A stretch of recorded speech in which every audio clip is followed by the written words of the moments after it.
जय जय श्री राधे, जय जय श्री कृष्णा। मित्रों, मैं महेश पाठक श्री नाम वृंदावन से आपकी सेवा में हमारा YouTube का चैनल ज्योतिष सेवा वृंदावन नित्य नई जानकारी लेकर के हाजिर रहता है। मैं अपने सभी दर्शकों का अपने चैनल के माध्यम से स्वागत करता हूं, सभी का हार्दिक अभिनंदन करता हूं। आज भी एक नई जानकारी आपके लेके हाजिर हुए हैं और जानकारी का नाम है धन भाव। धन भाव में कौन सा ग्रह बैठा है, आपको क्या देगा। कि धन भाव परिवार का भाव भी है, कुटुंब का भाव भी है, वाणी का भाव भी होता है, ये मार्ग प्रभाव भी होता है। इससे और भी कई सारी चीज़ों की हम जानकारी प्राप्त करते हैं, लेकिन मेन तौर पर इसको धन भाव के नाम से जाना जाता है। तो धन की स्थिति क्या रहेगी, कौन सा ग्रह बैठा है तो क्या परेशानी देगा। अगर कोई ग्रह नीच का बैठा हो, जैसे सूर्य तुला राशि का हो, चंद्रमा वृश्चिक राशि का हो, मंगल कर्क राशि का हो, बुध मीन राशि का हो, गुरु मकर राशि का हो, शुक्र कन्या राशि का हो, शनि अगर मेष राशि का है और राहु अगर बृहस्पति की किसी राशि में बैठा हुआ है और केतु बुध के किसी राशि में बैठा हुआ है, तो यहाँ पर ये जो ग्रह हैं आपको धन संबंधी परेशानी देते हैं, कमी करते हैं धन के मामले में। अगर इन पर किसी शुभ ग्रह का प्रभाव हो या शुभ ग्रह की युति हो तो थोड़ा सा उसमें परिवर्तन जरूर आता है। दूसरी बात, या कोई भी ग्रह बैठा हो, अगर वो नीच का ग्रह है या किसी पाप प्रभाव में ग्रह बैठा है, तो ऐसे जो ग्रह हैं ज़्यादातर, क्योंकि ये मुंह का भाव होता है, तो दांत की मसूड़ों की ऐसी परेशानी भी ऐसे जातकों के सामने अवश्य आती है। अगर कोई आपकी कुंडली में अस्त ग्रह होकर बैठा हुआ है, कोई भी ग्रह धन भाव में बैठा है, अगर वो उसकी जो स्थिति अगर अस्त की है, तो होता क्या है कि अस्त ग्रह अगर आपके पास कुछ बैलेंस भी है धन का, माया का, पैसे का, तो उस संचित धन को भी ये कहीं ना कहीं ख़राब करवा देते हैं, निकलवा देते हैं, और आदमी का जो बैलेंस है बिल्कुल 0/0 हो जाता है। अगर उस अस्त्र ग्रह की महादशा होगी तब ये पोजीशन आपके साथ आती है। अगर कोई बकरी ग्रह बैठा हो, तो बकरी ग्रह हमेशा चेष्टाबली होता है और धन के मामले में बहुत ज़्यादा क्रिएटिव होता है। आपको धन संबंधी जो परेशानियाँ हैं उनको दूर करके आपको धन कमाने के नए नए रास्ता देता है और धन से आपको भरपूर कर देता है। तो ये प्रभाव होता है किसी बकरी ग्रह का आपके द्वितीय भाव के अंदर। अब हमारे जो नवग्रह मंडल है, अब उसकी बात करते हैं कि सूर्य अगर आपके द्वितीय भाव में बैठा है तो सूर्य आपको क्या फल देगा। देखिए, द्वितीय भाव में सूर्य अगर स्वराशि का हो या किसी मित्र राशि का हो या उच्च का बैठा हो, बली होके बैठा हो, उच्च का होगा तो बली होगा, अथवा किसी शुभ ग्रह से दृष्ट हो, तो ऐसा जो जातक होता है धनवान होता है, शास्त्र ज्ञाता होता है और तर्क के अनुकूल बात करने वाला होता है, भाग्यवान मिलेगा। और ऐसे जातक को या तो 4 पैरों वाले जानवर से या 4 पैरों वाले वाहन से ऐसे जातक को सुख प्राप्त होता है। यदि अन्य राशियों में निर्बल हो, पाप युक्त हो, सूर्य पाप दृष्ट हो, और ऐसा जो सूर्य अगर आपके दूसरे भाव में है, तो जातक हमेशा आपको दंभी मिलेगा, घमंड वाला मिलेगा।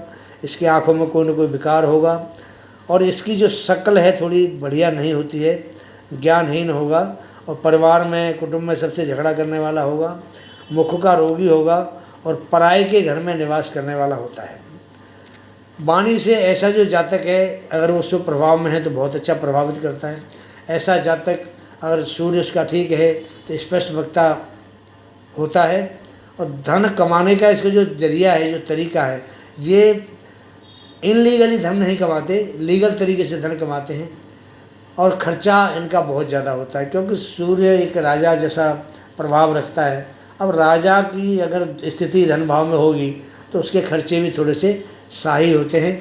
जिसका सूर्य द्वितीय भाव में होता है उसके खर्चे भी अनाप शनाप होते हैं, शाही खर्चे, बढ़िया खाना, सब कुछ बढ़िया रहता है उसका।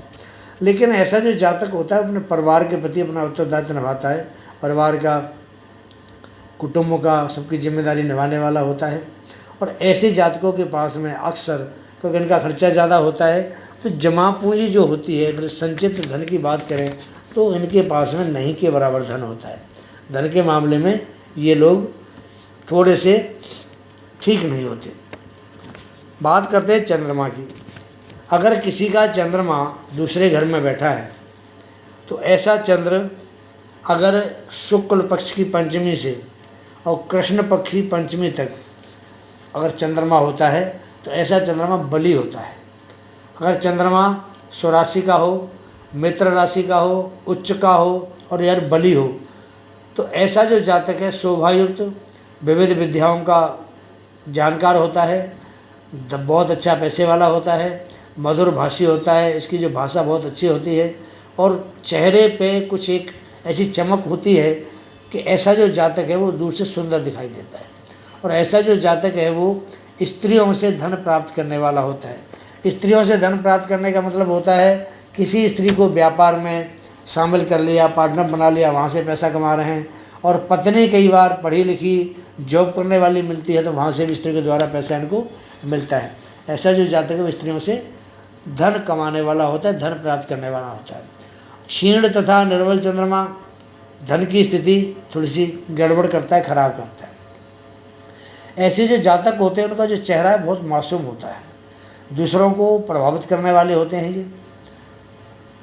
और इनका जो खान पान होता है अच्छे खान पान के शौकीन होते हैं। अगर गुरु से दृष्ट हो चंद्रमा बहुत अच्छा धनदायक योग बनाता है। शुक्र से भी अगर धन युक्त हो चंद्रमा या शुक्र से देखा जाता हो दूसरे भाव में तो वहाँ भी धन का योग अच्छा बनता है। ऐसे जातक धनी होते हैं। अगर चंद्रमा निर्बल हो तो जो आर्थिक स्थिति है वो डामाडोल होती है। उसकी जो वाणी है वो बढ़िया नहीं होती, विद्या उसको मिलती नहीं है, आँखों में भी दोष होता है, उसे जल से भय रहता है। तो ऐसे जो जातक होते हैं चंद्रमा शुभ वाले वो समाज में पूजनीय माने जाते हैं। उनका अच्छा दबदबा और अच्छा रौब और उनका अच्छा प्रभाव होता है। बात करते हैं मंगल महाराज की। अगर आपका मंगल दूसरे भाव में है तो मंगल देखिए क्षत्रिय ग्रह है, अग्नि तत्व ग्रह है, ऊर्जा वाला ग्रह है। तो पहली बात तो इसकी जो बोली है वो थोड़ी बढ़िया नहीं होगी। खड़ी बोली बोलेगा, अच्छी बोली नहीं बोलेगा और जो बोलेगा सामने वाले को बात उसकी खराब लगेगी। वाद विवाद परिवार में, कुटुंब में किसी किसी से होता रहता है। दाम्पत्य जीवन में भी तर्क वितर्क होते रहते हैं। ऐसे जातक को थोड़ा मुख का रोग हो सकता है। मंगल मार्ग प्रभाव में होता है क्योंकि मंगल यहाँ द्वितीय भाव मार्ग होता है तो मंगल यहाँ मार्ग प्रभाव में भी होता है तो दुर्घटना वगैरह का भी भय रहता है। हालांकि कोई ज़्यादा सीरियसली बात नहीं होती दुर्घटना में, लेकिन फिर भी भय तो होता ही है। ऐसे जो जातक हैं वो अपने धन का प्रदर्शन नहीं करते हैं।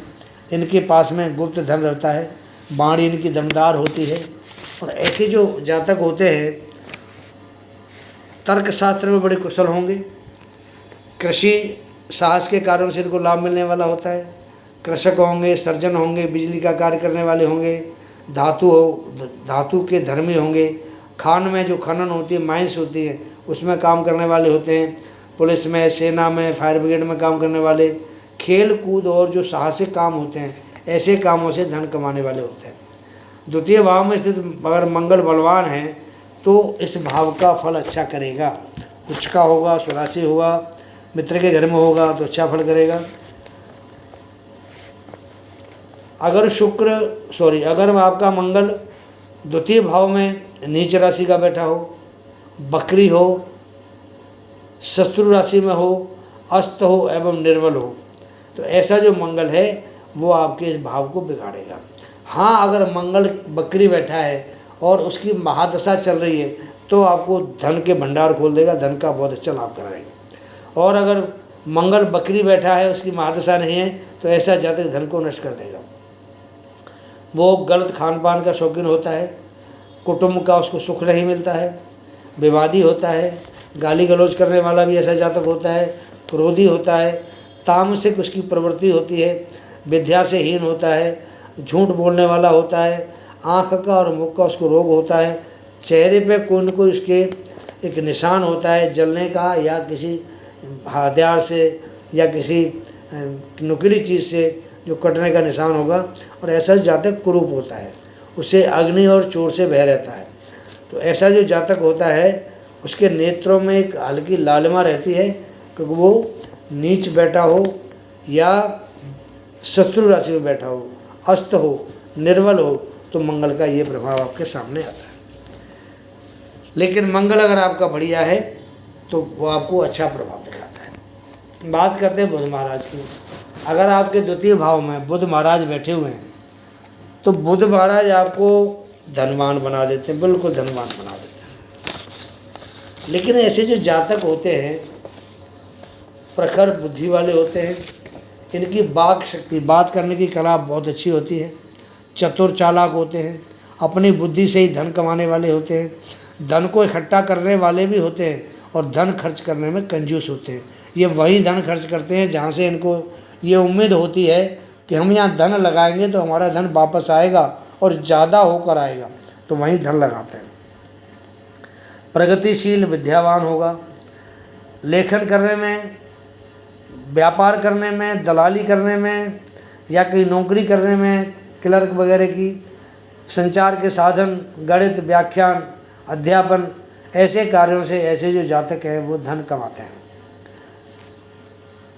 ऐसा जो जातक है अच्छा फाइनेंसर होता है, और फाइनेंस से जो प्रबंधक होते हैं, जो फाइनेंस का एक मैनेजमेंट करते हैं, ऐसे जो जातक इस मामले में बहुत ज़्यादा अच्छे होते हैं।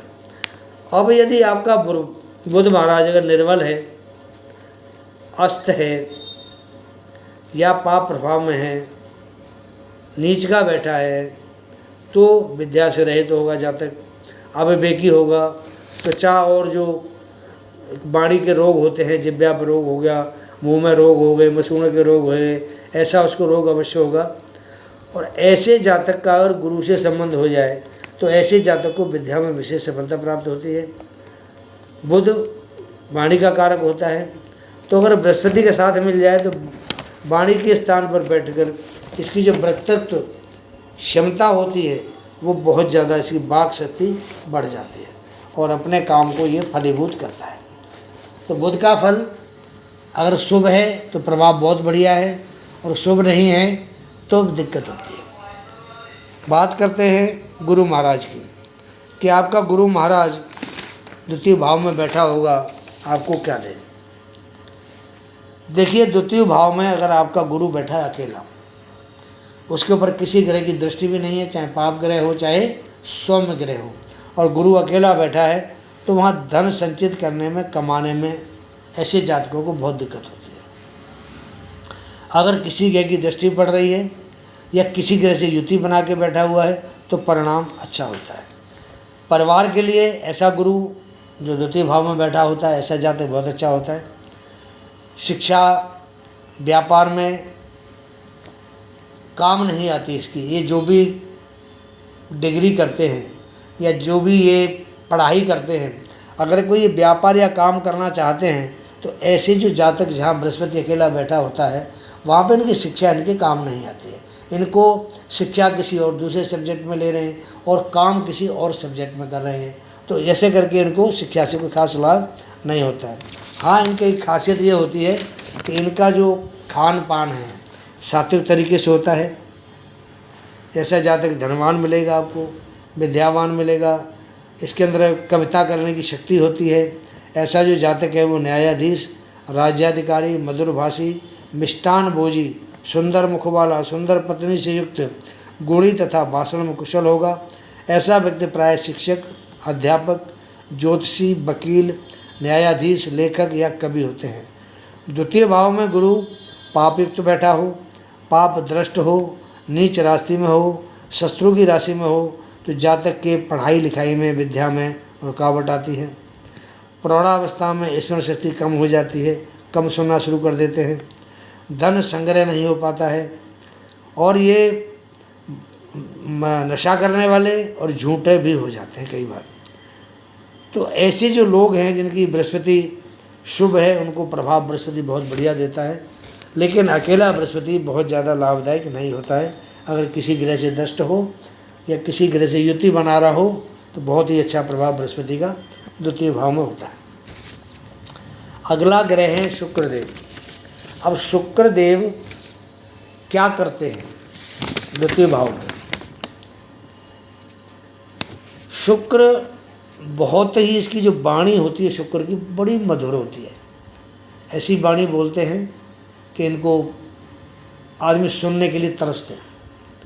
कलाकार जैसे इनके हाव भाव होते हैं, कलाकार जैसे अपने कला का प्रदर्शन करते हैं, उस हिसाब से अपनी वाणी में भी कई बार प्रदर्शन करते हैं। धनवान होते हैं, भोग करते हैं धन का, और इनके चेहरे पे एक तरह से कोई वशीकरण जैसी ताकत होती है, तो ये लोगों को अपनी तरफ आकर्षित करते हैं।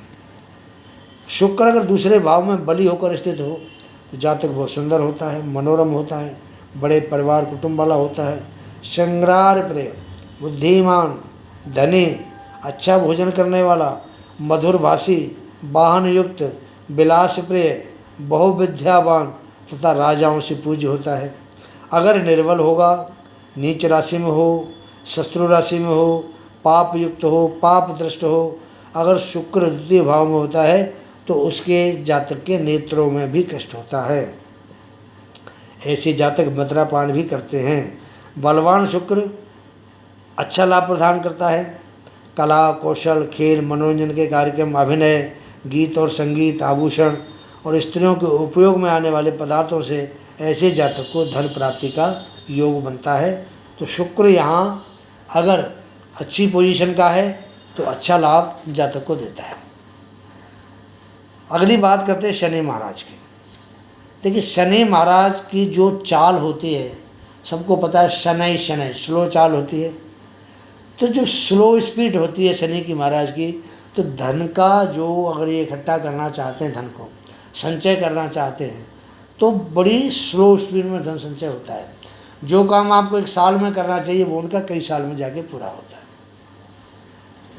यहाँ अगर शनि अच्छी पोजीशन में बैठा होता है, बलवान होकर बैठा हो, तो जातक धन संग्रही होता है, क्षमाशील होता है, सामाजिक संस्थाओं का प्रधान होता है, नेता होता है। और लोहे के व्यापार से ऐसा जातक लोहे से, कोयले से, ज़मीन से, प्रॉपर्टी से, या जो धरती से निकलने वाली चीज़ें हैं उनसे कार्य करके, व्यापार करके धन कमाने वाला होता है। ऐसा जो जातक है, पुरानी चीज़ों के व्यापार से इसको ज़्यादा लाभ होता है। अगर शनि की स्थिति यहाँ बढ़िया नहीं हो तो ऐसा जातक दरिद्र होता है। ऐसा जातक कम बोलने वाला होता है। गृह जीवन से भी जातक दुखी होता है, गरीब होगा, दरिद्र होगा, क्रोधी होगा, कई बार ये ठग और चोर और कुमार के रास्ते पर चलने वाला भी हो जाते हैं, और झूठ बोलने में भी ये माहिर होता है। तीखे वचन बोलने वाला होता है। उसके जीवन में संघर्ष उसको अधिक करना पड़ता है, और संकट में इसका कोई भी साथ, ना परिवार का, ना मित्र, ना घर वाले, जब इसके ऊपर कोई संकट आता है इसका कोई भी साथ नहीं देता है अगर शनि अकेला हो तो। विदेश में इसका भाग्योदय होता है। अगर ऐसा जातक विदेश में जाके वास करता है, व्यापार करता है, तो ये बहुत पैसे वाला बनता है और इसका वहीं जाकर के भाग्योदय होता है। बात करते हैं अब राहु केतु की। देखिए, राहु और केतु दोनों एक ही शरीर के हिस्से हैं। राहु जहाँ सिर है, केतु वहाँ धड़ का काम करता है। तो इनके चेहरे पर, चाहे राहु हो चाहे केतु हो, चेहरे पर कोई न कोई दिक्कत होती है। कील, मुहासे, कुछ फोड़े, फुंसी, डिम्पल, पिंपल, ऐसे कुछ निकलते रहते हैं इनके चेहरे पे। और ऐसे जो जातक हैं, इनके दांतों में, मसूड़ों में कोई न कोई रोग होता है। इनके मुंह से बदबू आती है, पायरिया का इनको रोग हो सकता है। वाणी इनकी शुभ नहीं होती, क्योंकि राहु केतु आपको पता है दोनों ही राकेश टाइप ग्रह हैं। वाणी बढ़िया नहीं होती। ऐसे जो जातक है गुप्त योजना बनाने वाले होते हैं। शुभ ग्रह से दृष्ट हो, युति हो, तो ऐसे जातकों को कुछ लाभ होता है।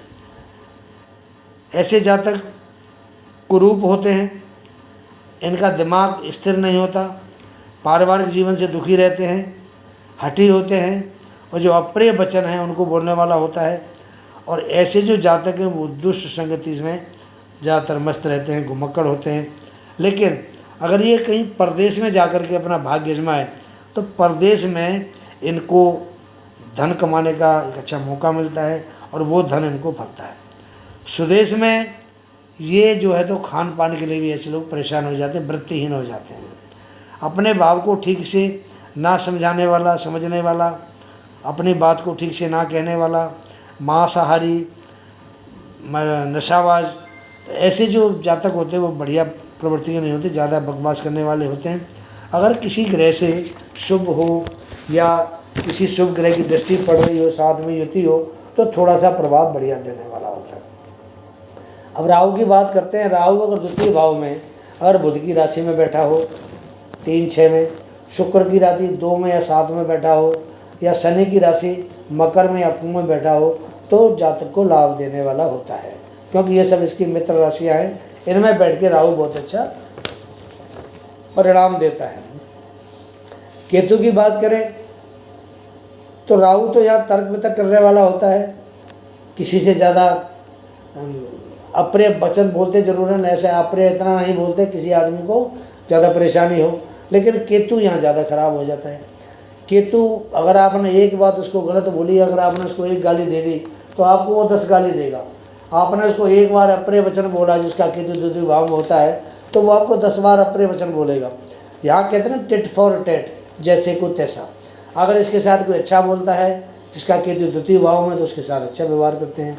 कोई इनके साथ अगर बुरा बोलता है तो उसके साथ में ये बुरे से भी बुरा व्यवहार करते हैं। टिट फॉर टेट का मतलब ये।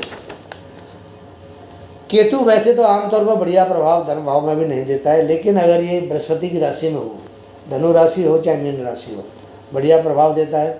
मंगल की राशि में बैठा हो, पहली राशि मेष और वृश्चिक राशि में हो, तो बढ़िया प्रभाव देता है।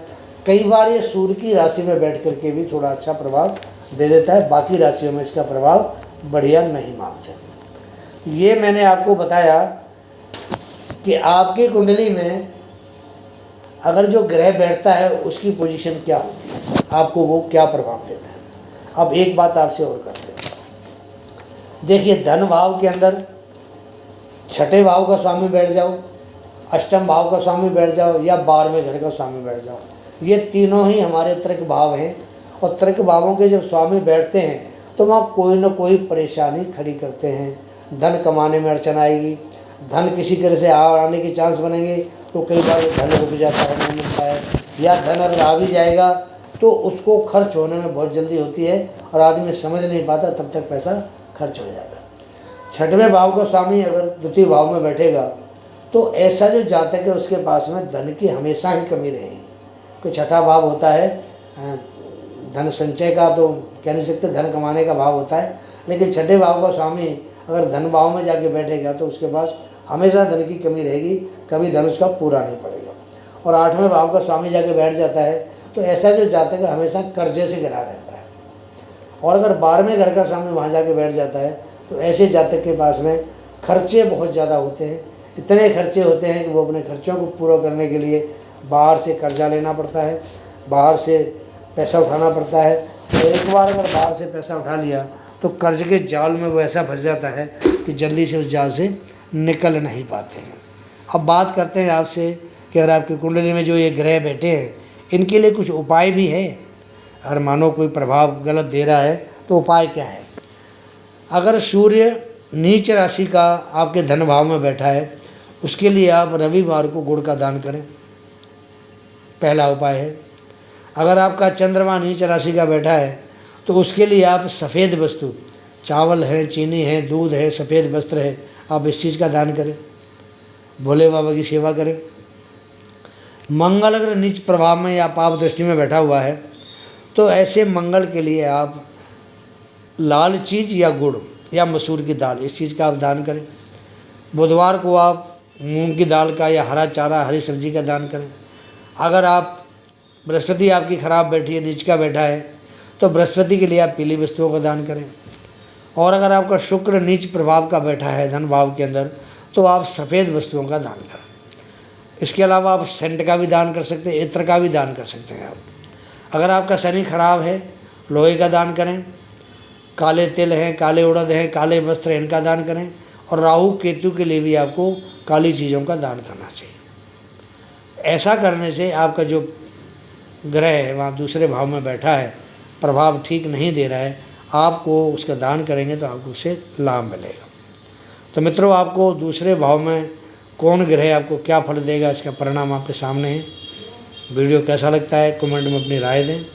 अगला वीडियो लेकर शीघ्र हाजिर होंगे, तब तक के लिए आज्ञा दीजिए। जय जय श्री राधे, जय जय श्री कृष्णा।